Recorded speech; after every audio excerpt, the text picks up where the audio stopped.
नमस्कार दोस्तों, कैसे हो आप। आई होप आप सब बढ़िया होगे क्योंकि आप मुझे देख रहे हो दोस्तों।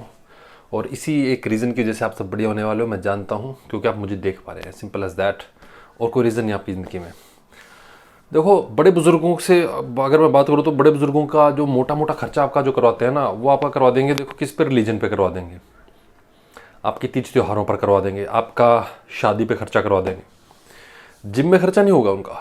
उनका जिम से कोई लेना देना नहीं है दूर तक। उनका जो भी उनके स्टैंडर्ड्स हैं ना, वो बिल्कुल ही लो ग्रेड के हैं। उनके स्टैंडर्ड्स जो हैं वो इतने पुरातन हो चुके हैं जिसकी कोई हद नहीं है। इंटरनेशनल स्टैंडर्ड से उनका कोई वास्ता नहीं मिलेगा आपको।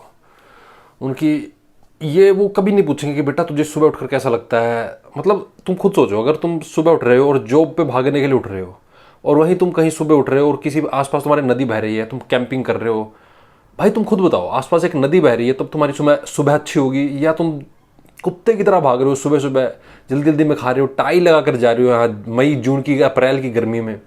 भाई तुम खुद सोच कर बताओ तुम्हें कौन सी चीज़ बेटर लगेगी। मुझे लगता है ज़्यादा दिमाग लगाने की जरूरत है नहीं दोस्त, है ना। और मैं साबित कर दूंगा इसमें, अगर तुम ज़्यादा अपने माँ बाप या बड़े बुजुर्गों का ज़्यादा कहना मानोगे तो कैसे तुम बर्बाद हो जाओगे। क्योंकि दोस्त, ये दुनिया जिस हिसाब से बदली है ना, मिलेनियल्स, जेनजी वगैरह जो भी चल रहा है, ये जिस हिसाब से बदली है उस हिसाब से तुम्हारे माँ बाप नहीं बदले। तुम्हारी पुरानी जनरेशन वहीं की वहीं है। और चूंकि वो बहुत पुरानी बातों में विश्वास करती है, बहुत ही फालतू के भगवान, कर्मकांड, अल्लाह, मौला, मौलवी, इन सब में वो मानती है, तो तुम्हें भी वो पुरानी पुरानी चीज़ें पढ़वाती रहेगी।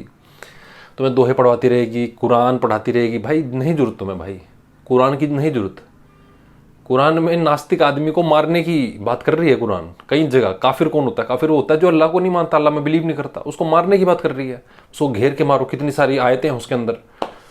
भाई तो ना ही मुंह खुलवाओ भाई अब, ठीक है ना।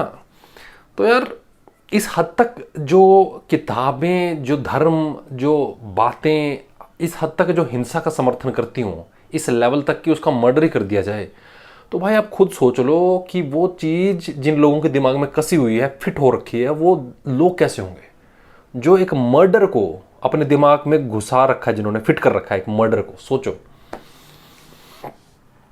यार। देखो, चाइना आगे निकल गया ना, तो चाइना के आगे निकलने का दोस्त एक कारण है। वो ये है कि वो आगे देख रहा है दोस्त, वो पीछे नहीं देख रहा। वो पीछे पकड़ पकड़ के अपनी है पीठ नहीं खुजा रहा। और हम लोग जो है वो कबीर के दोहों से आगे नहीं निकल पा रहे हैं। हम 500 साल पुरानी बातें कर रहे हैं, हम यार 2-2 हज़ार साल पुरानी हम आयतें पढ़ रहे हैं, 1500 साल पुराने धर्म मान रहे हैं। भाई आजकल 10 साल में टेक्नोलॉजी जो है वो आउटडेटेड हो जाती है यार। थोड़ा सा वो दिमाग लगाओ यार। जिस आदमी ने भगवान या बनाया होगा ऊपर वाला, भाई वो कितना आउटडेटेड आदमी होगा, सोच तो सही उसके। मतलब आर्टिफिशियल इंटेलिजेंस जो अभी 10 दिन पहले थी वो आउटडेटेड हो चुकी है। तो 1400 साल पहले की जो बातें हैं उठा उठा के वो ला रहा है यार। तो क्या बातें कर रहा है भाई तू? Come on. कुछ धर्म तो सिर्फ डाका डालने के लिए बनाए गए थे, ताकि गिरोह में ज़्यादा से ज़्यादा लोग आ जाएं और उनका ईमान पक्का हो जाए, है ना, ईमान उनका पक्का रहे। तो उस चक्कर में बन गए थे धर्म। आजकल क्या हो रहा है, क्या कर रहा है राम रहीम बाबा? किस किस के ईमान पक्के कर रहा है ताकि काम चलता रहे भाई, राजनीति चलती रहे अपनी। राजनीति आसाराम बापू का कर रहा है, क्या कर रहा है एक्चुअल में, रियलिटी क्या है उसकी? कन्विक्टेड है वो तो। कोर्ट अब इस समय है, इस समय कोर्ट है, इस समय इतनी मीडिया है, इस समय भी वो आदमी आज़ाद घूम रहा है। तुम सोच लो 1000-1500 साल पहले क्या हालत रही होगी। 1500 साल पहले जब मीडिया भी नहीं था, कैमरा भी नहीं था, कोर्ट भी नहीं था, तुम्हें लगता है कोई आदमी किसी को चैलेंज कर रहा होगा?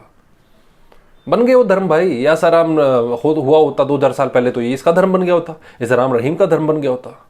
ये है तुम्हारे धर्मों की सच्चाई, ये है तुम्हारे धर्मों की औकात। ऐसे ऐसे लोगों ने स्टार्ट किए हैं। ये देख तो लो, इनके हाल तो देख लो, क्या है ये? They are bloody rapists, murderers, looters, scammers, fraudsters. इनकी इन्वेंशन है धर्म। दुनिया के सारे धर्म सो कॉल्ड अच्छे लोगों की रिलीजियस बातें आवरण है, मास्क है भाई, उससे ज़्यादा औकात नहीं है भाई। देखो, तो ये बड़ी बड़ी बातें इनमें कर देते हैं, बड़ी बड़ी बातें, बड़े बड़े आत्मा, परमात्मा, दूसरा जन्म, पिछला जन्म, आत्मा को शुद्ध करना होता है ना। क्या हो जाएगा भाई आत्मा को शुद्ध करने से? दिखा तो दे आत्मा है कहाँ। जो चीज़ नहीं दिखाई देती उसके ऊपर धर्म खड़ा होता है। स्वर्ग, जन्नत नहीं दिखाई देगी आपको, जन्नत में हूरें हैं। आपको पूरी ज़िंदगी आपकी मर गई, आप गरीबी में काट रहे हैं, आपकी जेब फटी पड़ी है, आपके तन पे कपड़े नहीं है, लेकिन जन्नत में आपके ऊपर वो स्वर्ण भस्म लपेटी जा रही है। आपको बड़ी सुंदर सुंदर हूरें मिल रही हैं, और हूरें बाय द वे पत्नियाँ नहीं है, कुछ और ही काम चल रहा है वहाँ पर। तो दारू वारू पिलाई जा रही है खूब, है ना। और यहाँ पर दारू पीने से मना किया जा रहा है, और वहाँ पर दारू अरे पीजिए। बाकी वो दारू पीने का ना पीने का भी कारण है, क्योंकि दारू पीने के बाद कुछ लोग सच बोल देते हैं।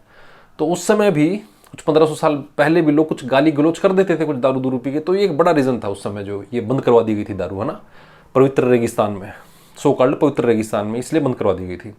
आत्मा को भी शुद्ध करना होता है, तो आत्मा को शुद्ध करने के लिए और शरीर को शुद्ध करने के लिए और जन्नत में जाने के लिए दारू पी के जाओगे। हाँ, वहाँ भले ही पी लो, वहाँ तो नदियाँ खोल दी तुम्हारे लिए दारू की। वहाँ गटर में पड़े रहो सूअर की तरह, पी पी के करते रहो 100 साल तक। SCX 300 मर्दों की आपके अंदर ताकत भी डाल दी गई है। हूरे हैं, छोटी मोटी थोड़ा है वो, 72 फुट की हूरे हैं वो, पता नहीं कितनी 100 फुट की हूरे बना रखे हैं वो। तो लो IQ लोग हैं बिल्कुल ही। आप इनके वर्णन सुन लेंगे कभी भी, जन्नत के जहन्नुम के स्वर्ग नरक के, बिल्कुल ही लो IQ बातें करेंगे जितने भी बूढ़े बुजुर्ग हैं।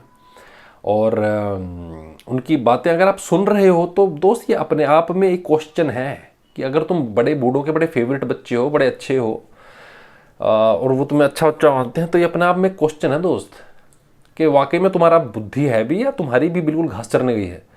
क्योंकि मूर्ख आदमी की बातें अगर कोई आदमी रिपीट कर रहा है तो वो आदमी हो सकता है तोता हो या मूर्ख हो। देख लो तुम क्या हो। तुम सुन रहे हो तो विकास नहीं हुआ तुम्हारा दोस्त। एक एज ए नई जनरेशन तुम्हारा विकास होना चाहिए था। तुम भी पुरातन सोच के साथ पैदा हो गए, एक बात तो पक्की है, ठीक है। तो तुम्हें ये पुराने लोग ना हर तरह के बंधन से बांध देंगे, तुम्हें घर से निकलने नहीं देंगे।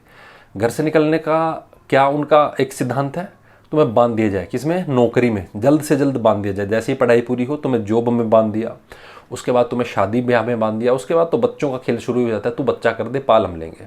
तो ये बंधन बना दिए तुम्हारे। वो कुछ नहीं चाहते तुझसे, वो सिर्फ एक ही चीज़ चाहते हैं कि जैसा मैं हूँ एग्जैक्ट जीरोक्स मेरी कॉपी एक निकल कर आ जाए वापस।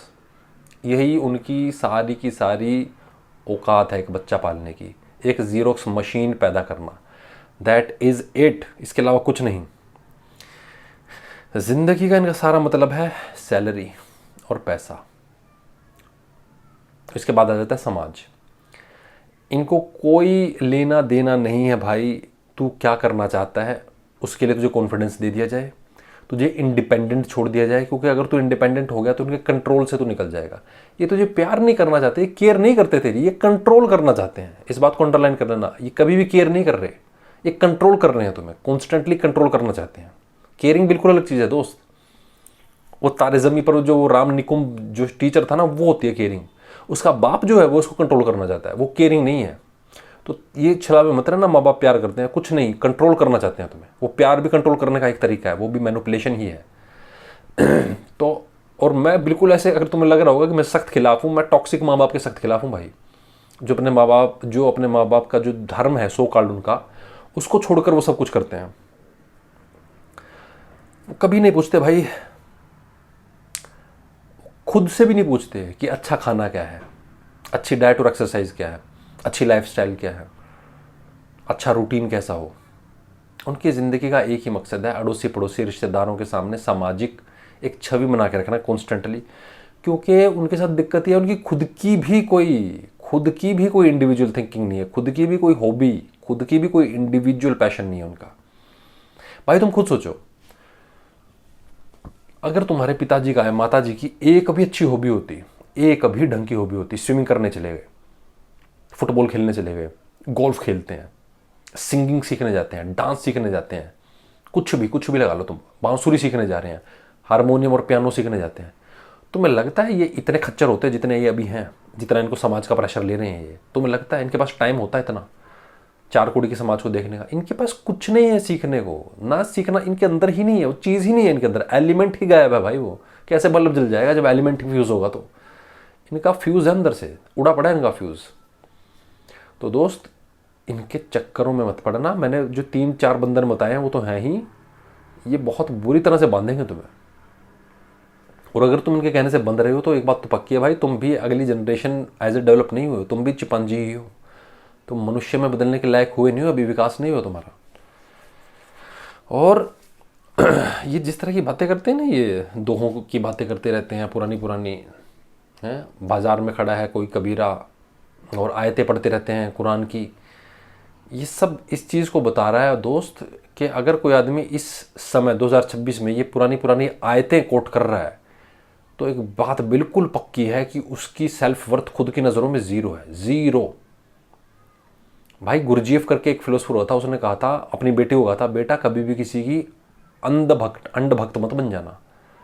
उसने कहा क्यों पिताजी? उसने कहा बेटा क्योंकि अगर तुम किसी की अंधभक्त बन रही हो, फैन हो, अगर तुम किसी के साथ फोटो खिंचा रही हो, किसी की फोटो खिंचा रही हो, किसी के पकड़ पकड़ के लगातार एक ही अपना कोई आचार्य और गुरु बना रखा है और उसके स्टेटस डालते जा रही हो, तो एक बात तो बिल्कुल पक्की है कि तुम्हारी नज़रों में तुम जीरो हो, तुम कुचली हुई हो उसकी इमेज के बाहर। भाई तुम खुद सोचो, अगर एक आदमी तुमसे साइकिल में मिल रहा है और एक आदमी मर्सिडीज़ में उतर रहा है, तो तुम मर्सिडीज़ वाले से भी वैसे ही मिलोगे जैसे साइकिल वाले से मिल रहे हो। तुम उसकी आभा में मर जाओगे, उसकी ग्रेस में मर जाओगे, उससे चमत्कृत हो जाओगे। तो भाई इनकी चमत्कारित, इनकी आभा में मत रहो।